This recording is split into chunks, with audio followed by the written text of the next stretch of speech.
Hi hello అందరికీ నమస్తే, welcome back to our channel. నేను బాగున్నాను, మీ అందరూ బాగుండాలని ఆ దేవుని నేనైతే కోరుకుంటున్నాను. ఇది ఒక రోజా ఫ్లవరు.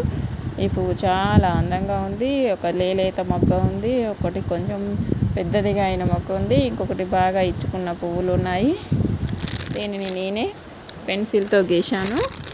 మనం చదువుకునేటప్పుడు కొంచెం కూసింత మనిషి అన్నాక కూసింత కళా నైపుణ్యం ఉండాలని అంటుంటారు కదా, అందులో నా కళా నైపుణ్యం ఇది.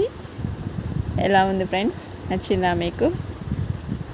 దీనిని నేను పెన్సిల్తో చూసేసాను. నాకు ఈ డిజైన్స్ అనేవి మనం ఓన్గా వేసుకున్నాయి కాబట్టి ఏదైనా డోర్ కర్టన్ మీద కానీ ఏదైనా డ్రెస్ల మీద కానీ ఇలా కనిపించినప్పుడు ఇలాంటి ఫ్లవర్స్ వాటిని చూసి అలాగే వచ్చేటట్టుగా వేయడం స్టార్ట్ చేసి అలా చిన్న చిన్న ఇలా పెన్సిల్ ఆర్ట్స్ అయితే వేసుకున్నాను ఫ్రెండ్స్. Okay friends, bye.